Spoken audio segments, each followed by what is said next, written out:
Olá, amigos. Estamos para mais uma aula de física moderna, né? Então, nessa segunda parte, nós iremos ver a física nuclear, né? Como nós sabemos, é um tema bem polêmico, né? Que alguns defendem, utilizam, outros não defendem, né? O uso, né? Limitado. Mas a gente sabe que a melhor maneira da gente tirar as dúvidas sobre isso é estudando, né? Para colocarmos uma posição, nos opinarmos melhor sobre o tema. Tá?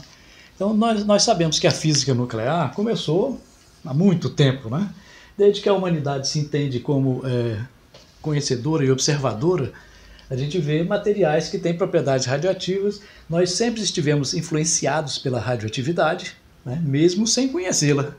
Na antiguidade, a intensidade de radiação sempre existiu, sempre esteve presente na humanidade. Somente no século XIX é que as primeiras pesquisas, né, com os cientistas foram mostrando que determinadas rochas, materiais emitiam radiação e algumas delas poderiam ser percebidas, né? Quando descobriu-se no século XIX, o Henri Becquerel, a presença de radiação, né? Tudo que emitia um tipo de raio era radiação. Hoje, na atualidade, nós utilizamos a energia nuclear não só para produzir energia, mas também como produzir formas de se salvar pessoas, né? Na medicina, vários métodos são aplicados hoje na energia nuclear. Mas vamos ver como é que apareceu esse conceito, né? Nós sabemos que um fenômeno nuclear é diferente de outro, né? O que é um fenômeno nuclear? Se você observar bem, nós conhecemos basicamente três tipos de fenômeno. O fenômeno físico é aquele fenômeno que altera a energia, mas não altera a matéria, né?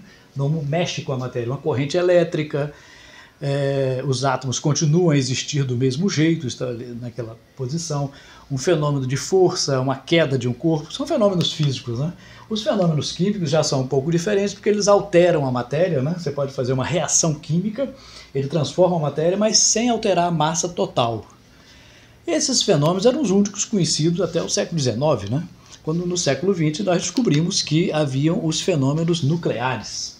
Um fenômeno nuclear é aquele que transforma a matéria em energia, tá? Aquela clássica fórmula de Einstein, igual a mc ao quadrado. Então, nos fenômenos nucleares, você mexe com partículas do núcleo e consegue fazer uma coisa que nenhum dos outros fenômenos consegue, que é transformar a matéria em energia. Se não ocorrer isso, não é um fenômeno nuclear, né? Então, a física nuclear é um dos fatores importantíssimos sobre o núcleo, né, do átomo, porque lá é que estão a razão de muitos fenômenos que macroscopicamente a gente interpreta, né? Do mesmo jeito que na época de Newton ninguém sabia que dando um soco na parede você tem uma reação. Que reação é essa? Naquela época ele simplesmente chamava reação e mais nada. Hoje nós sabemos que são forças eletromagnéticas, né? Você empurra elétrons contra elétrons, a sua mão bate contra os elétrons da parede e há uma repulsão. Por isso que toda ação corresponde a uma reação. Mas na área nuclear, né, a gente tem que pensar um pouco diferente, né? A gente sabe que no núcleo, né, existem alterações. Então essa física nuclear estuda alterações na matéria de forma que possa se transformar a matéria em energia. Alguns fenômenos, como fenômenos de alta energia, né, são estudados pela física nuclear, da ordem que trabalha com fenômenos da ordem de 10 MeV. MeV significa milhões de elétrons-volt. É a unidade de energia, né? Normalmente nós estamos acostumados a joule, né?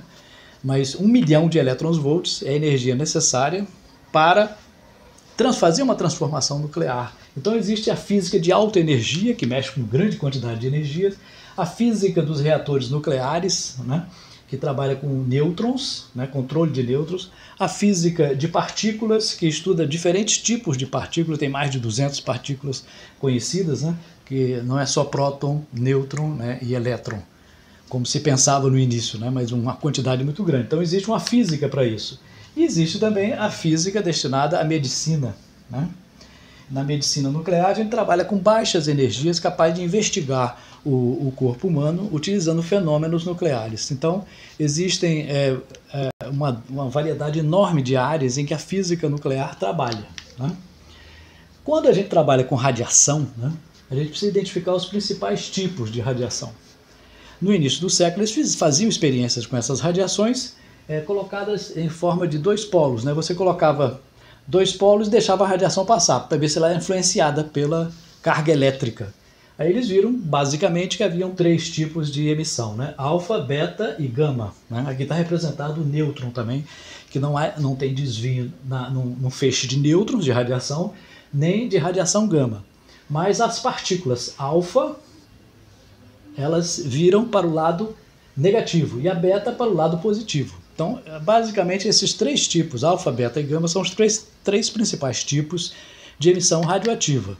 A radiação alfa, né, ela é identificada como um núcleo de hélio. Né? Ele possui 2 prótons e 2 nêutrons. A carga é positiva, por isso que ela desvia para o lado negativo. Né? E a velocidade dessas partículas é da ordem de 20 mil km por segundo. É uma velocidade enorme em termos da física tradicional. Mas ainda é bem abaixo da velocidade da luz. Né? É uma partícula de menor velocidade, a alfa. A partícula beta, ela possui a massa de um elétron. Dentro do núcleo, um nêutron se transforma em um próton e um elétron. Esse elétron que sai é a partícula beta. E a velocidade chega a 90% da velocidade da luz. Tá? E ela desvia para o lado positivo. São elétrons. Né? E o terceiro tipo é a radiação gama, né, que a gente chama emissão gama. Né? Não é uma partícula, ela é radiação eletromagnética, não tem massa e não tem carga. E a velocidade é a velocidade da luz. Essas três principais radiações são as que envolvem a energia nuclear e os seus processos mais conhecidos. Né? Cada uma delas tem um poder de penetração diferente. Né? Se você colocar alfa, beta e gama e várias proteções, né, a partícula alfa pode ser barrada por uma folha de papel. Ela tem uma massa muito grande, então ela é barrada facilmente. A beta atravessa, e ela só é barrada por uma folha de alumínio. E a gama só é barrada por uma chapa de chumbo. Então, cada uma tendo um poder de penetração diferente, vai ter blindagens diferentes, né, que nós chamamos. Né? Então, se você for fazer uma sala que envolve processos radioativos, você tem que levar em conta o tipo de radiação para saber qual a influência sobre ele, até sobre o corpo humano também, né? Quando as radiações penetram no corpo humano, existem áreas do corpo humano que são mais sensíveis à radiação, né?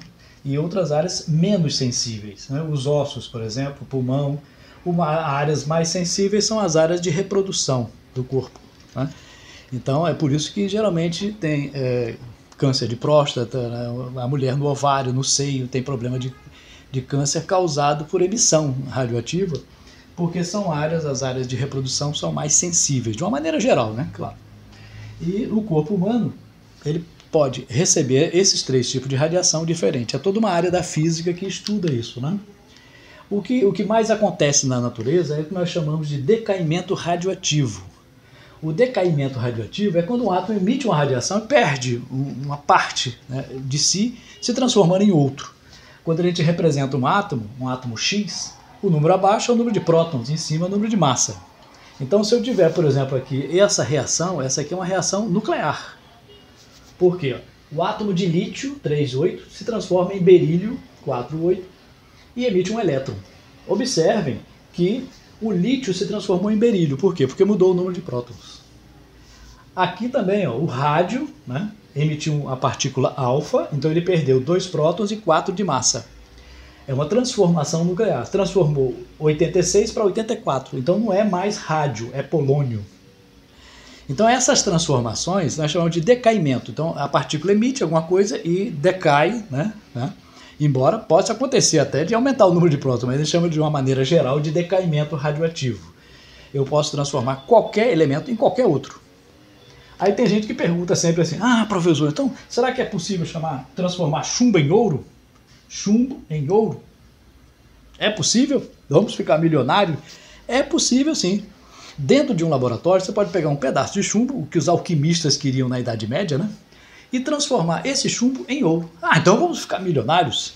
Só que tem um detalhe, o processo radioativo é tão caro, os processos são tão complexos que fica mais caro do que você comprar o ouro, não vale a pena. Tá? Então o processo radioativo ele não acontece naturalmente, é só encostar uma coisa na outra e pronto. Não é assim. Tem todo um procedimento de que tipo de elemento você vai transformar no outro. mas você pode transformar um elemento químico em outro. E isso acontece naturalmente, né? Nós vamos ver alguns casos aqui na frente.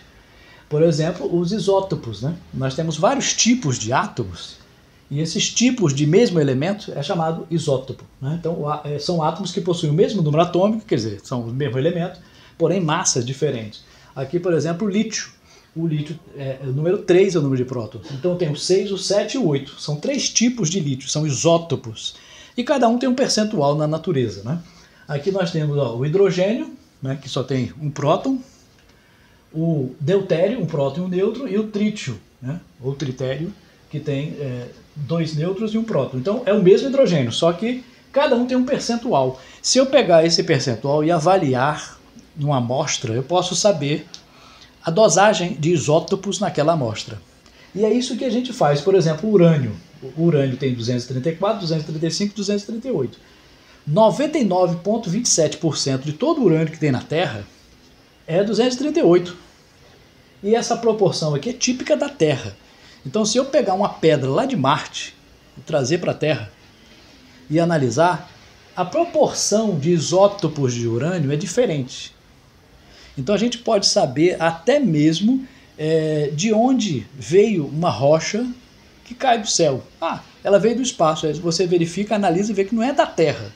Porque a proporção de isótopos, e olha que a variedade de isótopos não é só de urânio, lítio, irídio, cobalto, etc. Você tem uma marca registrada do planeta Terra. Até mesmo de lugar na Terra para outro lugar. Se você for na América e fizer uma análise, esses tipos de rochas têm esse percentual de urânio. Se for na Europa, tem um percentual um pouquinho diferente. A diferença é pequeníssima, mas dá para você perceber que a análise de isótopos é uma das análises mais importantes e mais conclusivas da ciência, né? E a gente, com esses isótopos, a gente consegue fazer transmutações nucleares. Transmutações são mudanças de um átomo para outro, né? Então, quando um átomo recebe nêutrons ou recebe um ataque, ele pode partir no meio, quebrar em pedaços, transformar em 2 elementos diferentes. É o que acontece, por exemplo, no urânio, né? O urânio, quando é atacado por um nêutron, ele se divide em partes menores, e essa pequena parte dele que sobra, digamos assim, da interação, é que é transformada em energia. Então, por isso que a gente usa. Por que usa urânio para fazer uma bomba atômica, por exemplo, um reator nuclear? E por que não usa material comum? Ferro, níquel, alumínio? Por quê? Porque são átomos estáveis. Enquanto que o urânio ele é muito grande, né? O tório, por exemplo, né? O urânio pode se transformar em tório, porque eles têm uma quantidade muito grande de partículas, ou seja, são instáveis, tá? E uma transformação pode ser natural ou artificial. Você pode, por exemplo, transformar nitrogênio, que é 714, ser atacado por uma partícula alfa na natureza e transformar-se em oxigênio. Então, uma boa parte do nitrogênio que tinha na Terra se transformou em oxigênio para formar a nossa atmosfera. Então, tem uma série de processos que acontecem naturalmente. E dentro de um laboratório, você também pode fazer uma transmutação artificial, né? Existem leis para a radioatividade natural. Então, eles, ao observar as rochas e os minerais, verificaram que existe algumas relações. 2 são as leis principais, a lei de Soddy e a lei de Soddy-Fajans e Russell. A lei de Soddy para a partícula alfa e a de Soddy-Fajans e Russell para a partícula beta. A lei diz o seguinte: se você pegar um átomo qualquer, se ele emitir uma partícula alfa, a partícula alfa é feita de núcleos de hélio. Então, o hélio é 2,4. Então, se ela emitir uma partícula alfa, vai perder 2, diminui 2 o número de prótons e 4 o número de massa. É isso que diz a lei. E a partícula beta, né, se um corpo emitir a partícula beta, como aqui dentro tem um nêutron, o nêutron se transforma em um próton e o elétron que sai é a partícula beta. Então aumenta o número de prótons em uma unidade, né, e a massa fica a mesma, porque a massa do elétron é muito pequena. Eu posso transformar cobalto em níquel, emitindo uma partícula beta. Posso transformar urânio em tório, emitindo uma partícula alfa. Então é o que dizem essas 2 leis, são leis do início do século, que representam o que ocorre na natureza, né? Hoje em dia, com a física quântica, com a física nuclear mais avançada, a gente já sabe o que está acontecendo no núcleo com mais precisão, né? E existe toda uma física dedicada à cinética das desintegrações. Então, quando você pega um material, né, que emite radiação, né, você pode ver a velocidade com que ela se propaga. Então, existe uma coisa chamada velocidade de desintegração, ou seja, o conjunto de átomos, né, aquela rocha, aquele mineral, ele vai emitindo radiação. Com que velocidade? Depende do número de átomos radioativos inicialmente e final. Ele vai diminuindo a radioatividade. No nosso planeta, a radioatividade chegou a um ponto que propiciou a vida. Se a radioatividade não tivesse diminuído, não haveria vida na Terra, né? A velocidade com que decai é sempre negativa. É ΔN sobre ΔT. O número de átomos radioativos vai diminuindo no tempo e esse decréscimo, né, verificando experimentalmente, é exponencial, né? Ou seja, você fazendo um gráfico, tem essa curva. Há um decaimento radioativo com o tempo. Então ela varia com o tempo, decaimento radioativo com o tempo. Então ela varia com o tempo, dependendo do átomo. Esse lambda é uma constante de cada um dos átomos. Então cada tipo de elemento químico ele tem um decaimento diferente do outro, né? Existem muitas unidades, né? Vamos ver algumas delas agora, medidas de radioatividade. Para medir a radioatividade, a gente usa alguns conceitos básicos, como, por exemplo, a constante radioativa. A constante radioativa é a fração de átomo que desintegram na unidade de tempo. Por exemplo, o rádio 226, esse elemento aqui, que é radioativo, a constante dele é 1 sobre 2.300, ano a menos 1. Ou seja, cada 2.300 átomos, um se desintegra por ano. Então é um número característico do rádio 226. A gente chama isso de constante radioativa. E o inverso dessa constante radioativa nós chamamos de vida média. Ou seja, 2.300 anos é o tempo de vida médio, né? A gente chama de vida média, né, do átomo de rádio 226. Então cada um tem um valor diferente, né? Então esses dois termos, constante radioativa e vida média, né, representam uma forma de você ver como ocorre o decaimento, né? Existe também o conceito de meia-vida radioativa. Meia-vida é o quê? Meia-vida é o tempo em que você gasta para metade de uma amostra reduzir a sua radiação. Então se você tinha aqui, por exemplo, 100 gramas emitindo radiação, depois de um tempo você tem 50 gramas emitindo radiação, esse tempo chama-se meia-vida.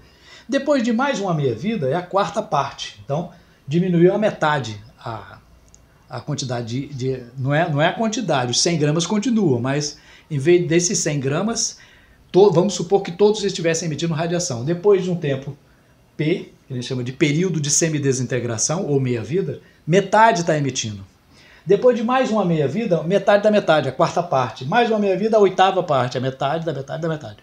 Então, exponencialmente, a massa final na emissão radioativa é a massa inicial dividido por 2 elevado a x.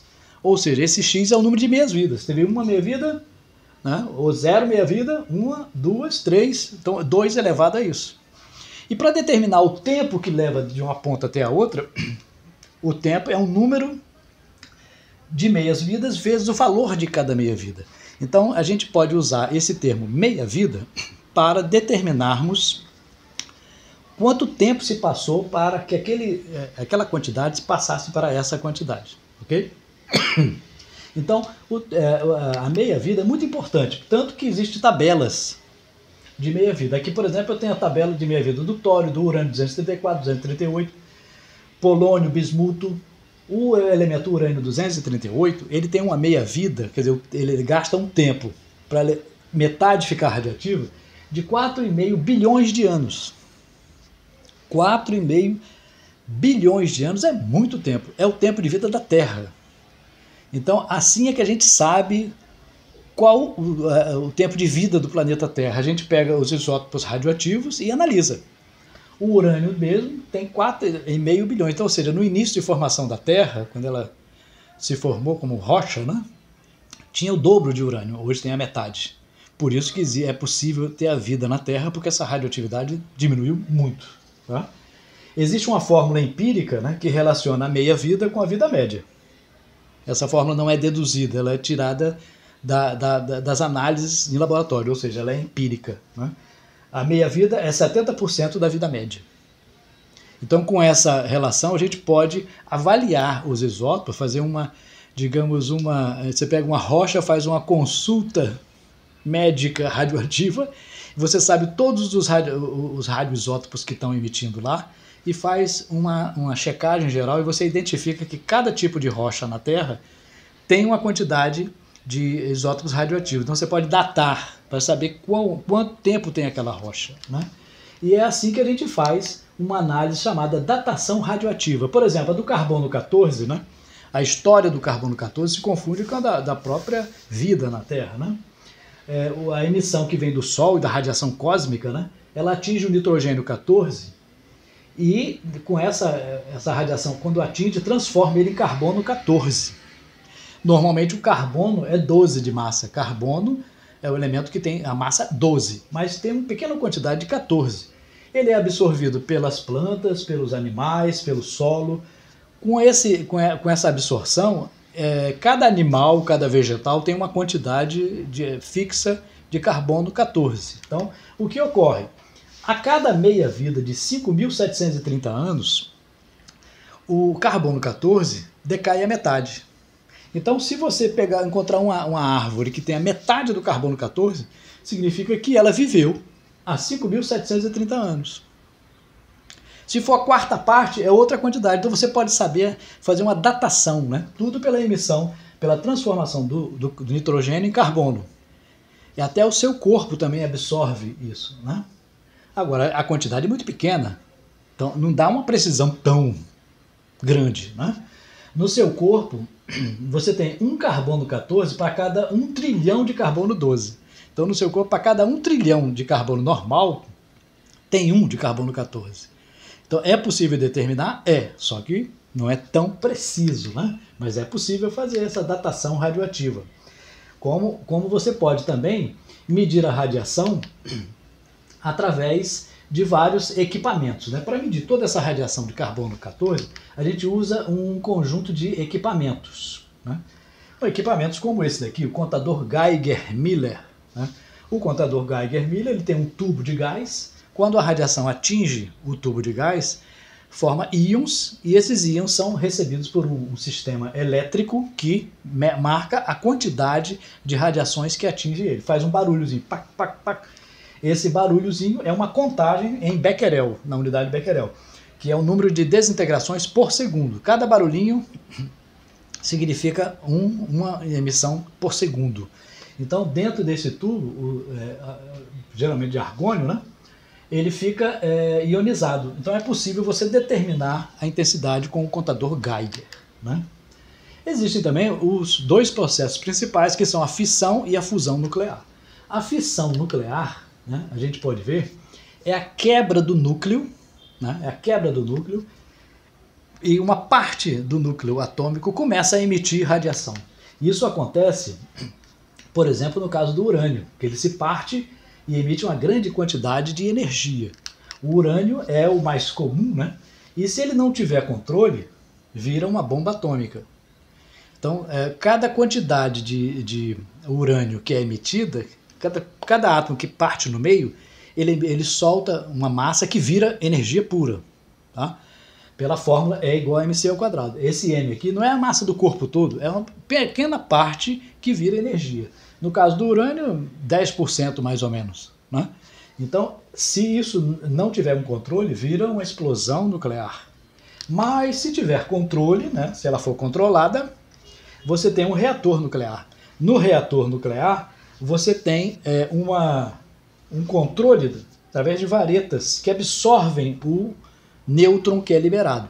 Então, na reação dele, de reação em cadeia, né, você pode controlar essa reação em cadeia colocando materiais que absorvem os nêutrons, evitando que haja uma explosão, tá? Existe também a fusão nuclear. A fusão nuclear, ela ocorre quando você pega átomos menores e juntam para formar um maior. Uma parte dessa matéria vira energia. Essa partezinha é que é o M da fórmula, tá? Tem gente que pensa assim, a energia atômica é a massa do corpo vezes o quadrado da velocidade da luz. Não.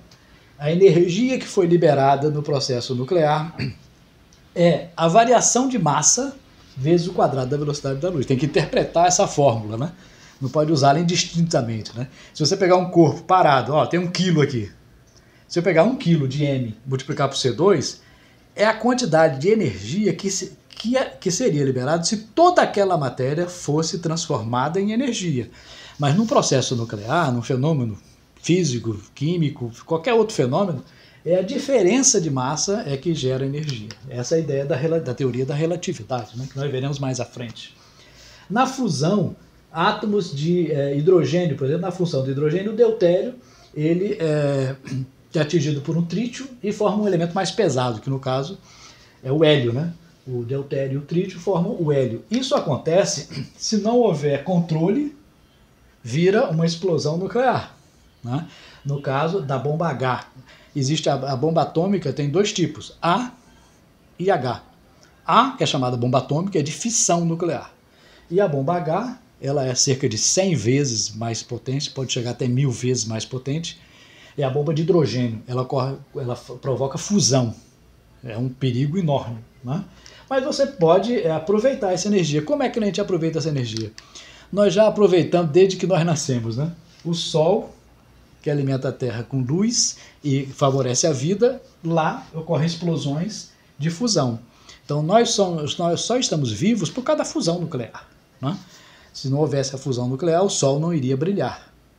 O calor contido nos gases não são suficientes para iluminar o planeta e gerar vida.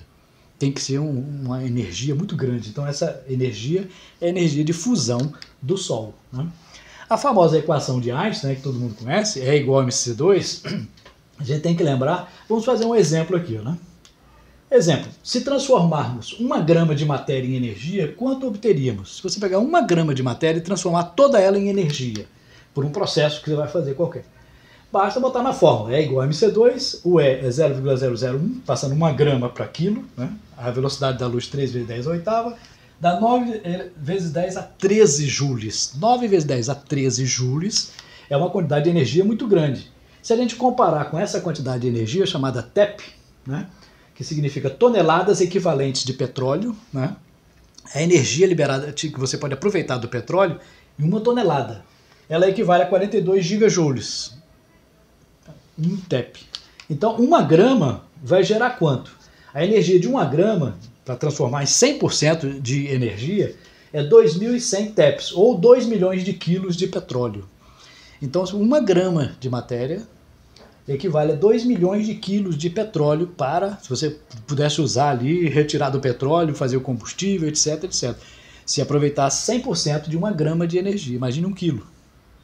Então, é claro que nós não temos ainda um processo que aproveite 100% dessa matéria, mas nós temos uma relativa, né? Então, se você pegar 10 gramas de urânio, você pode produzir equivalente a 700 quilos de óleo e 1.200 quilos de carvão. Então, a energia nuclear é extremamente produtiva, tá? Mas tem riscos também de acidentes, né? Por isso é que a gente, ao analisar, a gente tem que verificar, estudar muito bem a possibilidade de fazer reatores nucleares.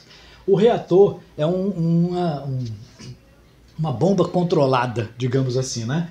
Você faz a reação nuclear, coloca controles, aquece a água ferve e gera uma turbina que vai produzir eletricidade.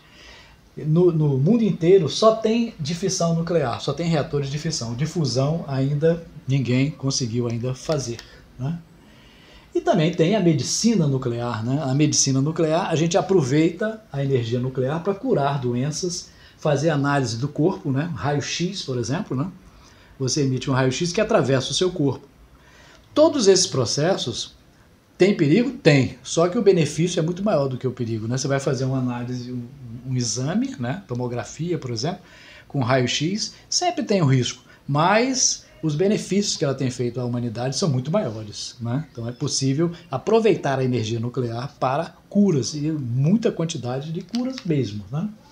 As doses de radiações podem ser prejudiciais.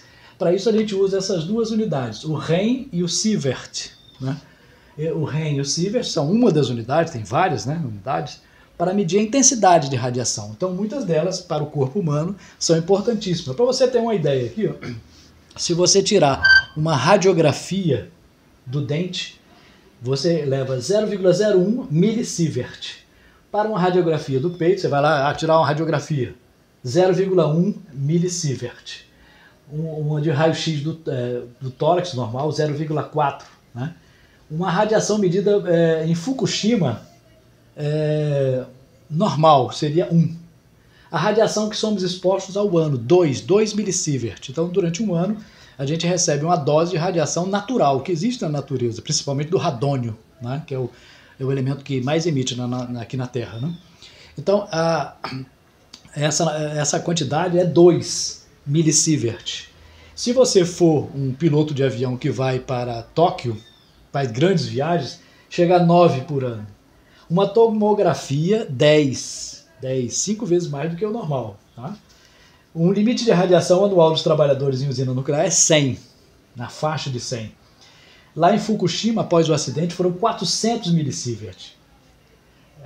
1000 milisievert pode causar já coisas visíveis diretamente, você percebe na hora. Né? Então, você pode morrer acima de 1000 milisievert. A normal é 2 milisievert. Então, essa é uma análise que tem que ser feita sempre ambiental, porque a gente está sujeito a essas doses de radiação. Né? A energia nuclear, então, ela é ambígua. Tem lados positivos e lados negativos. O lado positivo na medicina e na geração de energia, e o armamento, poluição do meio ambiente é o lado negativo. Então, no futuro, a gente tem que controlar isso, porque mas é muito mais perigoso. Não, sempre foi perigosa a ciência quando se transforma em tecnologia, né, quando você pega a ciência e retransforma em tecnologia, né, quando você pega a ciência e restringe ela a aplicações, né, vira uma tecnologia, tudo é perigoso. Do mesmo jeito que você inventar uma serra elétrica, né, para cortar materiais e ajudar as pessoas, você pode usar para destruir uma mata e mexer no meio ambiente. Então, toda tecnologia tem um lado positivo e um lado negativo. No futuro, nós teremos que avaliar até que nível, ou até mesmo recriar a energia nuclear para que ela possa ser usada com segurança. Por isso que é importante a gente estudar a física nuclear, porque ela tem um quê de informação que pode mudar o nosso futuro, e por isso ela deve fazer parte também da física regularmente vista nas escolas, ok? Então, obrigado, até a próxima.